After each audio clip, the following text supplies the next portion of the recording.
responsabilité jëm ci li nga xamante ni moom la Juan Branco daal di wax instruction bu mu war a jot bàyyeekoo ci li nga xamante ni moo di état bu Sénégal ngir dossier yi nga xamante ni nekk na ca cour pénale internationale ñu mën kaa instruire fan la mbir mi daal di nekk est-ce que le tandem Diomaye am nañ ci part de responsabilité jëm ci lenteur bi nga xamante ni moo nekk dans la justice.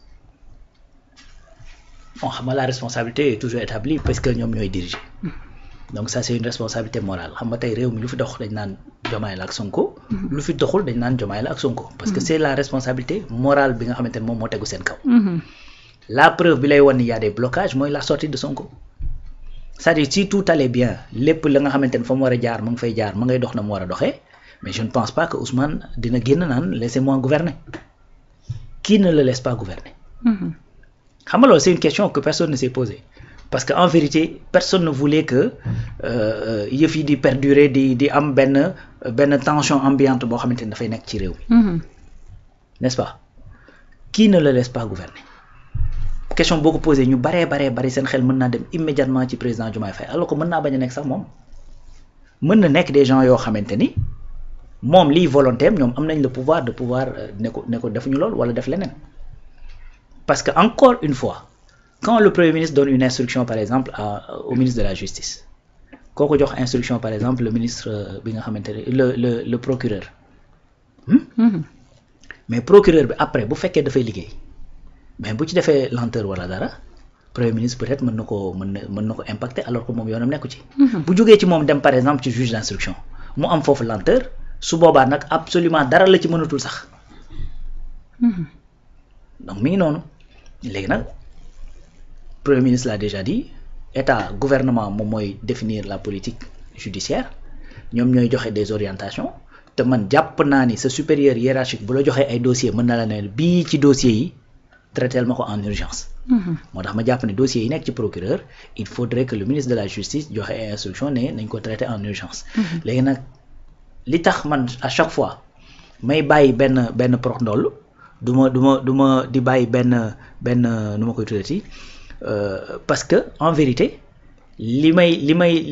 en fait pourquoi may dem ak prudence à chaque fois di bañ a wax ne gars yi nekkuñu ci mooy que damaa gis li xewoon ci reddition des comptes parce que dañ fi toog ne gars yi liggéeyuñu te bañ génnee gis nañ nakate yoo kat gars yi ñu nga doon liggéey n'est-ce pas. Donc man dama jàpp ne jusqu'à présent que ci bii am na lenteur mën nañ ko noter et tout ça mais jàpp naa ne lenteur boobu li ko waral mooy que ni gars yi dañoo nekk di liggéey ci dossier de façon sérieuse léegi nag loolu man sama rafet njort la. N'est-ce pas? Donc bu leneen xewee ma xam ni man sama njortu gu rafet moo ma kii rek j'étais naïf. que gars yi liggéeyuñ ci mais man sama njortu gu rafet loolu la ma jox. que ni gars yi li tax ñu yéex les dossiers sont complexes justice bi am na ay problèmes yu fa nekk.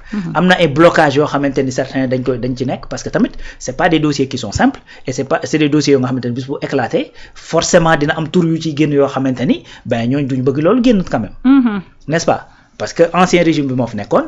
te des responsables seront situés des responsabilités seront situées donc une fois que responsabilité yooyu situé wu ben quelqu'un boo xamante ni il a été capable de donner benn arme boo xamante ni ku ne xam na arme de guerre la à quelqu'un kooku mënta nekk n'importe qui donc yooyu yëpp nag ñooñu ñëpp duñu toog croiser les bras tey ni ngay demee ba jàpp nit ne ko ciix yóbbu mu indi avocat pour mu metti liggéeyu procureur imagine bu fekkee procureur daggagul ci moom loxo donc kooku lu mu xam dana ko def ngir affaire yi mën a bloqué wu ngir yàq yenn yeeg yu ni mel. N'est-ce pas? Donc encore une fois c'est pas des dossiers qui sont simples c'est des dossiers qui sont très complexes à la limite très compliqués mais par contre c'est juste que si nébuleuse bi ñu nekk moom moo tax question yi di posé wu gis nga avant la sortie du président Bassirou Diomaye Faye nit ñi doon nañu wax yéex na mais amuñu woon njort ne du am. xam nga lu ma c'est-à-dire doon nañ kaas di wax ne dafa yéex. mais ñu bari ci Sénégalais yi mosuñu imaginer ne yéex bi kat mën naa dem ba ci du am.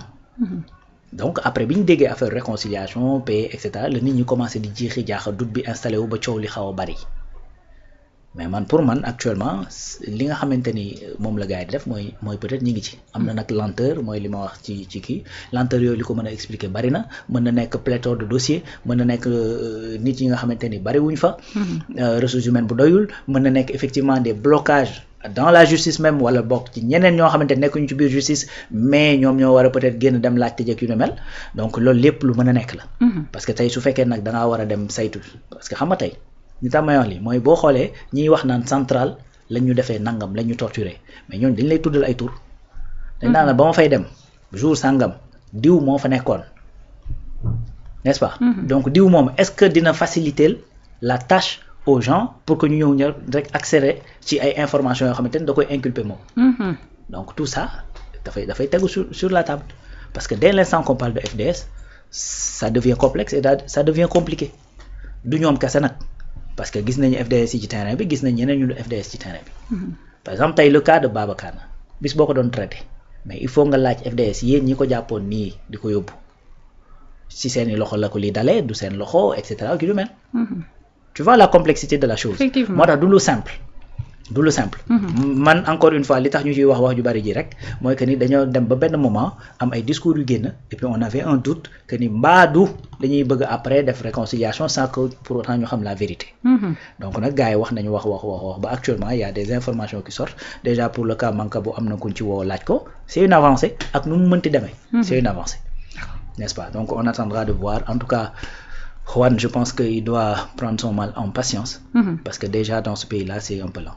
Mais Aminata Touré dafa amoon proposition boo xamante ni ba ñuy commencé di wax ne appel à candidature dafa war a am mu daal ne nit ki boo gañee nguur da ngay daal di gouverner ak li nga xamante ne ni moom moo di sa ay nit ñu gëm li nga xamante ni moom moo di sa projet kaddu yooyee la Aminata Touré yëkkati woon ba ci administration judiciaire bi tey jii bu fekkonte ni dañu koy changer ndaxte lenteur yi ni mel nekkul ni côté politique rek lañu koy daal di jooy waaye le sénégalais lambda sax dafay daal di soxla ab këyit di ci daw suba ba jant saw jotul kon ñu daal di revoiraat li nga xamante ne ni moom moo di administration judiciaire. Ça c'est le tembe. Non loolu quand Mimi di wax loolu c'est la politique loolu c'est plus l'exécutif loolu c'est la politique parce que administration judiciaire dafa am nu muy doxee donc dafa am nu ma koy tuddee ci li ci avocats yi dañoo am seen kuréel donc bu dee magistrats yi dañoo am également seen kuréel boo xamante ni moom mooy gérer seeni carrière ak yu ni mel donc bu fekkee parquet bi la ñoom ñoo dépendre ci ministre de la justice donc li nga mën foofu seul maillon bi nga xamante ni moom moo nekk autorité publique c'est le ministre de la justice. te même ministre de la justice boobu c'est-à-dire mënoo jël n'importe qui nga dem teg ko un procureur xam nga amul corrélation politique. Donc mënoo ni tel procureur c'est l'homme de tel quand on parle de gouverner avec ses hommes. Ça concerne pas la justice. Donc loolu justice bi effectivement c'est autre chose parce que ni magistrat ni avocat kii sax nu mu koy tuddee les procureurs c'est des magistrats yi amuñu droit effectivement am coloration politique bu ñu bëggee def politique dañuy démissionner tout simplement pour mën koo def. Donc juge dem exemple la ci. ba mu bëggee dem ba dugg ci politique dafa démissionner de la magistrature. pour mën a dugg ci politique parce que on peut pas se permettre qu'un homme bu nekk ci justice. di am effectivement appartenance politique logique. N'est-ce pas? Donc bu Mimi di wax loolu c'est plus pour li jëm ci wàllu exécutif bi ci sa wàllu gouvernance mais ça concerne pas vraiment le judiciaire. Voilà. Et quand on parle de l'exécutif mën nañaa daal di rafet njort ci ki nga xamante ni moom moo di ministre de la justice. nga daal di doon koo xamante ni gëm na. sa projet. Oui parce que su boobaa c'est-à-dire ministre boobu day mën a.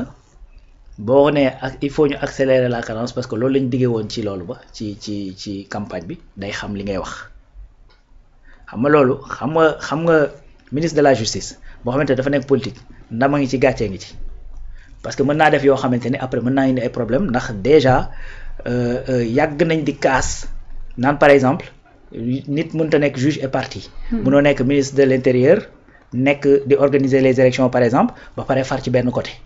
loolu yàgg nañ ko wax ci ministère de l'intérieur. yàgg nañ ko wax également ci ministre de la justice.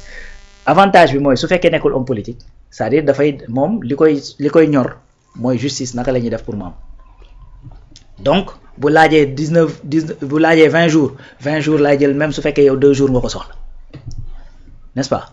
Parce que échéance politique ak nu ma koy tuddee ak perte yi nga mën a am sur le plan politique moom loolu du ko considérer.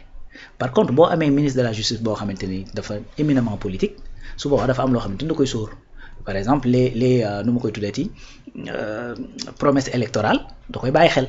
Parce que day xam ni bu ko deful ëllëg bu su demaatee ñuy dagaan baatu askan bi loolu mën na ko indi préjudice moo tax en vérité su fekkee da nga am ministre de la justice boo xamante ni dafa politique parfois mën na la permettre ngay accélérer des dossiers revers bi nag mooy que ni des fois boo accélérer dossier dañ naan politicien bi moo ko nekk di di traiter surtout nag quand il s'agit de dossiers yoo xamante ne dafa laal ay hommes politiques ak ñoom seen. mais par contre ki nga xamante ne dafa maîtriser yow sa projet ngeen cheminer pendant 10 ans ñii 8 ans ñii 5 ans. di wax chaque jour fa ngeen bëgg a jëmale réew mi kooku mënta bokk koo xamante ni mi ngi nekkoon ci yeneen sphère di évoluer ci leneen ne ci leneen ba yow nga ñëw au pouvoir rek ne ko kaay. su boobaa ca la mu xam rek ca lay nekk. mais par contre yow mi nga xamante ni yaa nekkoon dans la sérail xam ni nga xamante ni mooy promesse yi dund ak gars yi nu ma koy tuddee ci métit yi nga xamante ni kii nañ leen ben du mën a bokk. ma tey quelqu'un boo xamante ni da nga nekk Pastef ñu jàpp la tëj ci kaso bi wala ñu jàpp sa rakk tëj ci kaso bi wala sa rakk dee ci.